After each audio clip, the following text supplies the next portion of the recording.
클린업 시스템은 네. 너무 낡고 후졌었어요.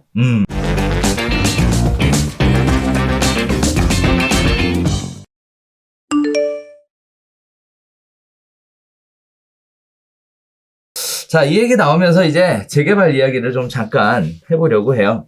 그래서 재개발 관련된 얘기가 계속 이슈나 화두가 되고 있는데요. 자, 세 번째 이야기로 바로 가보도록 하겠습니다. 자, 재개발 예정지에서 빌라 살 때 꼭 확인해야 되는 점이라고 나오는데, 여기 여러 가지 포인트들을 어떤 분이 좀 잘 정리를 해 놓으셨어요. 청약도 쉽지 않으신 분들이 빌라라도 갭 투자를 통해 사두면 언젠가는 재개발이 되어서 내 집 마련할 수 있을 것이다.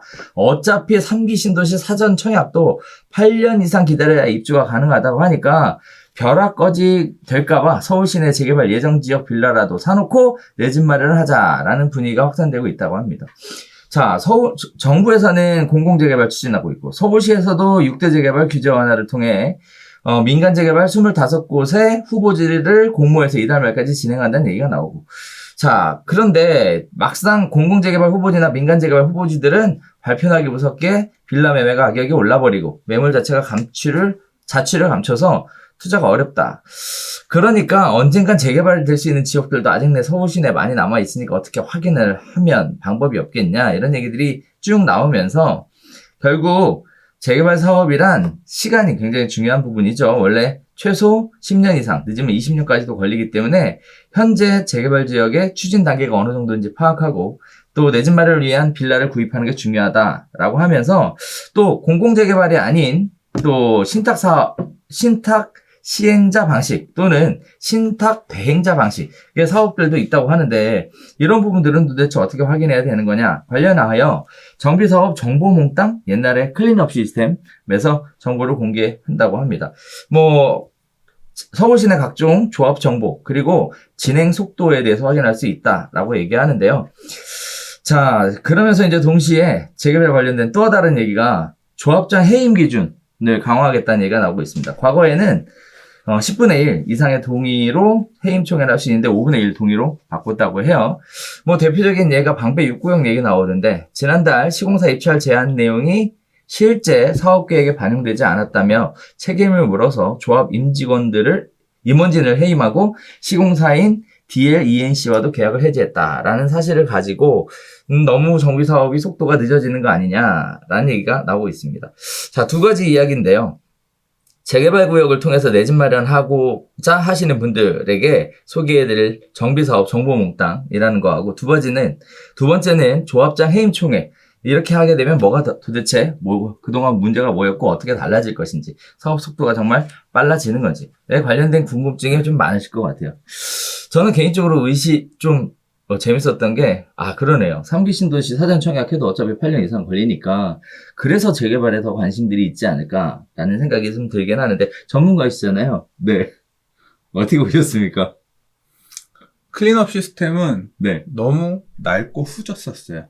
그래서 한번 손을 볼 필요가 있었는데, 우리 전임 시장님께서 별로 관심이 없으셔서, 그냥 방치해 놓으셨었죠. 그래서 가보면 데이터들도 좀 낡았고, 그러니까 시스템 자체가 낡았어. 그 클린업 시스템이 나올 때는 되게 혁신적이었거든요. 엄청 좋았어요.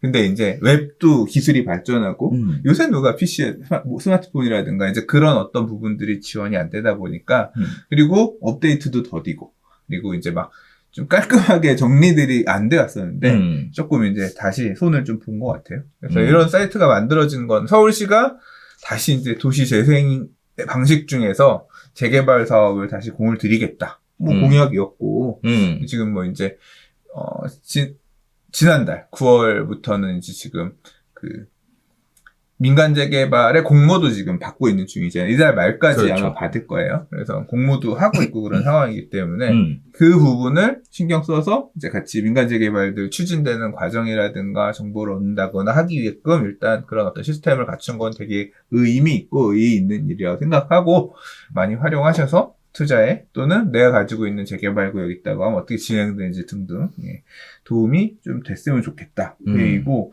제목이 지금 재개발 예정지에서 빌라 살 때 꼭 확인해야 될 점이라고 했는데 일단 재개발 예정지에 빌라 살 때 꼭 생각해야 되는 점은 예정지라 그랬잖아요. 네. 내가 산 예정지의 빌라가 재개발이 안 될 수도 있다. 그거를 머릿속에 염두하고 나는 운이 좋으니까 될 거야. 운이 안 좋을 확률도 되게 큽니다. 그래서 이제 그 부분을 재개발 안 되면 그냥 낙후된 지역에 빌라 한 채 갖고 있으면서 이제 고통받는 그런 꼴이 될 수도 있어요. 그렇기 때문에 그 부분을 일단 첫 번째 염두를 해두시고 그저께 이게 이번 주에 제가 낮술을 한잔 했는데 그러니까 오전에 업무를 이제 끝내고 점심을 먹으러 갔는데 또 날도 너무 좋고 야외에서 먹을 수 있는 시절이라서 낮술을 한잔 딱 먹으면서 점심을 먹고 있는데 갑자기 골목대장님이 전화를 해서 이걸 물어보는 거야. 재개발 예정지에서 빌라 살 때 주의할 점을 나한테 물어보는 거야. 정확하게 얘기하는 거는 네. 이거 사도 돼? 안 돼? 이것들을 나누는 네네. 기준에 대해서 물어보신 거예요. 권리 산정 기준이. 그러니까 공공재개발 빌라 사면 청산이야? 뭐야? 이제 그런 부분들을 디테일하게 언제 정권 사고 이것들을 물어보시는 거예요. 그래서 권리 산정 기준이라는 개념이 사면 된다 안 된다를 아는 게 아니라 지분 쪼개기의 기준일이 되는 거고 이게 사업지마다 다 다르기 때문에 빌라를 살 때는 권리 산정 기준일이 언젠지를 확인해서 이거는 공공재개발은 2020년 9월 21일로 다 똑같지 않아? 그렇지 않아요. 사업 구역마다 다 달라요. 1차 공공재개발이 작년 1월, 3월 2번 나왔는데 1차, 3차 그러니까 1월달, 3월달에 했었던 사업지도 사업지마다 이게 권리산정 기준일이 다 다르기 때문에 대부분은 2020년 9월 21일이 맞지만 그렇지 않은 곳들도 있기 때문에 해당 구역의 해당 후보지의 권리산정 기준일은 구청이나 서울시를 통해서 확실하게 확인하고 그 이전, 권리산정 기준일 이전에 쪼개진 빌라들만 매수를 해야 된다. 이거를 날짜를 하나로 퉁쳐가지고 얘기하셨다간 큰 코 다친다. 사고가 날 수 있다. 아직 지금 안 정해진 곳도 많다. 해석이 앞으로 필요한 곳도 많기 때문에 그런데 주의를 해야 된다 얘기를 했고요. 공공재개발은 기본적으로 사도 안 되는 건 아니에요. 언제 시점 이후에, 그러니까 그 쪼개기 그 부분만 배제하면 매수하면 안 된다는 게 아니라 살 수는 있다. 다만, 공공재개발 사업지들은 대부분이 토지거래 허가구역으로 묶여있기 때문에 아무나 살 수 없고 토지거래 허가를 득한 다음에 살 수 있기 때문에 그런 제한이 있어서 유주택자들은 사기 힘든 경우들이 많을 거다. 그래서 이제 그 부분을 말씀드려요. 그럼 사도 안 되는 빌라는 뭐냐? 도심 공공주택 복합사업이나 즉 재개발 방식의 사업이 아니라 재개발 재건축처럼 도시 및 주거환경 정비법에서 추진하는 사업이 아니라 이 도심 공공주택 복합사업 이거는 신도시 짓는 법률로 하는 거잖아요. 이제 다른 법률 그러니까 이게 뭐냐면 올해 2월 4일 날 발표했었던 3080 플러스라고 하는 그 대책에서 언급됐던 방식들이 도심 공공주택 복합 사업만 있는 게 아니라 공공 직접지행 정비 사업 이건 아직 지금 입법이 안 된 걸로 알고 있어요. 그다음에 소규모 사업 아까 그 소규모 주택 정비법에서도 사업 방식이 있고 여러 가지 방식들을 얘기해 놨는데 이거에 의한 사업들은 다 안 돼요.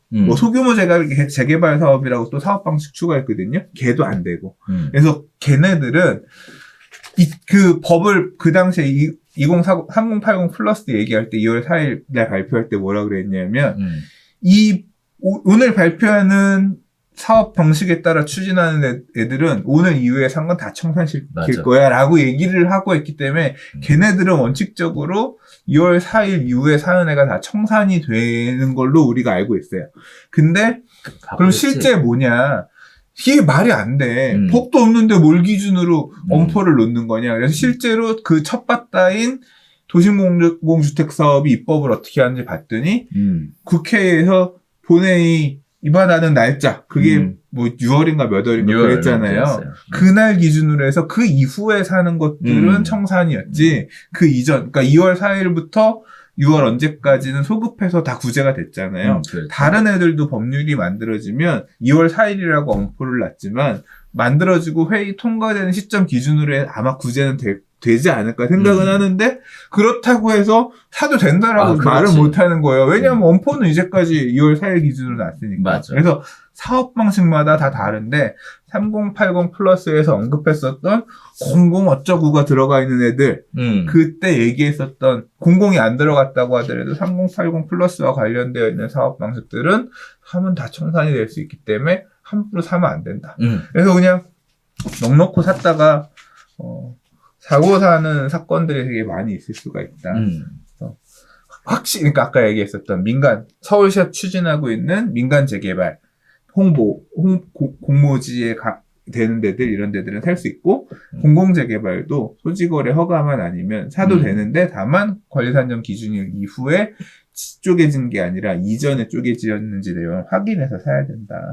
네, 그리고 아까 얘기했었던 정비사업 정보몽땅 여기 가면 확인되냐? 안 돼요. 네, 이거는 그냥 하나의 그냥 틀 같은 거고 사업이 어떻게 추진되는지 레이아웃, 정비 계획이 있으면 몇 세대 짓고 구역이 무슨 개라 그래? 정비 구역계. 어디까지 범위이면 위치가 어디면 이제 개략적인 그런 내용들 나오고 사업 추진 단계, 정비 사업 추진 단계가 어떻게 되는데 어느 단계까지 왔고 조합원 토지등 소유자 수 몇 명인데 얼마에 의해서 동의가 있습니다. 어떤 그런 공표되는 자료들을 보기 좋게 정리해 놓은 곳이니까 공부할 땐 되게 많이 도움이 됩니다. 이제 그런 것들이 한번 정비가 됐다 보면 될 것 같고요.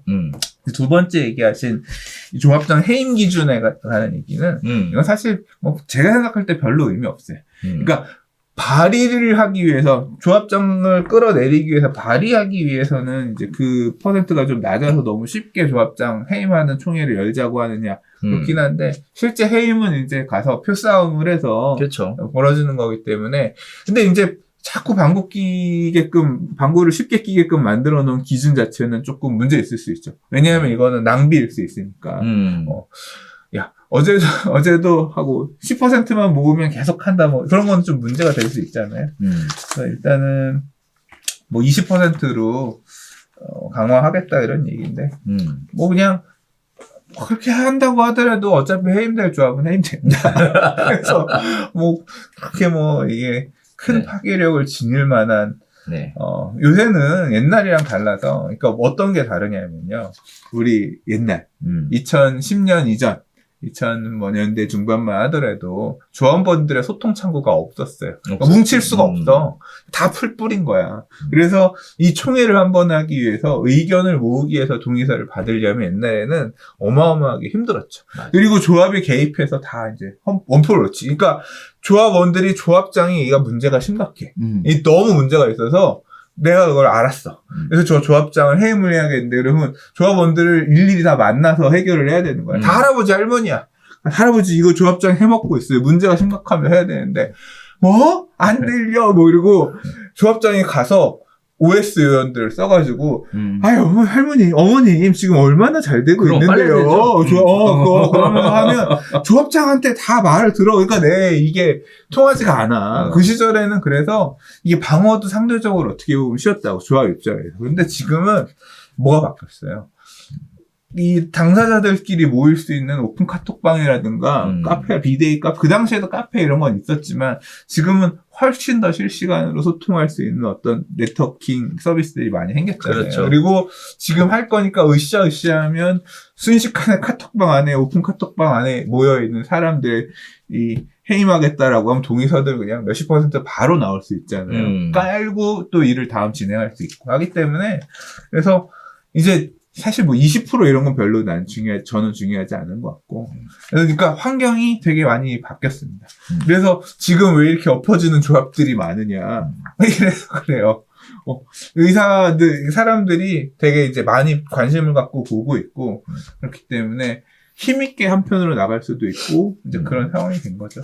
그래서 지금 해임도 많이 되고 있고, 지금 방배 6구역이 지금 시공사 해지됐다고 하는데 어떻게 될지 모르겠네요.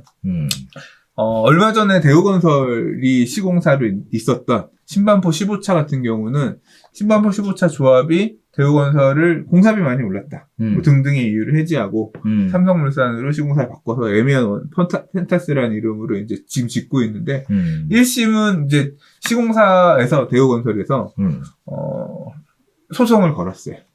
우리가 계속 시공사다. 우리를 시공사 해지한 거는 부당하다. 그래서 소송을 걸었는데 1심은 조합이 이겼거든요. 근데 요번에 항소심에서 조합이 졌어요. 야, 무슨 소리야. 대우건설이 시공사 맞아. 지금 뭐 이런 식의 판결이 있거든요. 그래서 이제 지금 이제 그거 그래서 이제 가처분도 걸렸어요. 공사 중지. 공사하지 마. 왜냐면 대우건설이 시공사로 봐야 될 것 같은데 대우건설이 해지된 거는 좀 부당한 것 같은데 삼성 니들이 지으면 안 된다. 가처분 걸어서 지금 사업 샀어. 지금 이제 이런 불씨들이 이제 보통은 조합들이 거의 이겼었거든요. 시공사가 이긴 경우 저도 지금 거의 뭐 처음 본 것 같은데 이제 지금 이 사건의 파장이 다른 데들로 사는 사람마다 다 다를 거예요. 그러니까 법원이 판단할 때 이거는 조합이 이렇게 이 정도 가지고 이렇게 한 거 문제가 있다라고 본 거고 사람마다 다를 건데 지금 방배 6도 그래서 뭐 그런 거 아니에요? 시공사 해지하고 다른 데 시공사 넣겠다는 거고 이미 그렇게 한 데들도 많이 있고. 근데 보통 이게 패키지로 맞물려 있어요. 제가 보면 시공사랑 보통 조합이랑 유착되어 있는 경우가 많아요. 유착이라니. 그러니까 왜냐하면 조합이 이게 조합이 전문성이 상대적으로 있다기보다는 시공사에 이렇게 끌려다니는 경우들이 많은데 그래서 그렇게 봐야지. 그러니까 그게 결국은 맞물려 있는 것이. 그러니까 시공사를 바꾸고 싶으면 조합을 엎어야 되는 경우도 많이 있었어, 예전에는. 맞아. 그래서 일단은 같이 막 이런 경우, 시공사를 바꾸기 위해서 조합을 해임하고 비대위 구성해서 시공사를 해줘, 이런 경우들도 많이 있었는데, 뭐 안 그런 경우도 있고, 많이 지금 뒤죽박죽되어 있긴 한데, 아무튼, 뭐 그런 부분들이 다 엉켜 있다. 그리고 되게 재개발, 재건축 사업 다, 특히 재개발 사업 쉽지 않죠. 힘들죠. 네, 상당히 조합원의 피와 눈물로 지어지는 겁니다. 네.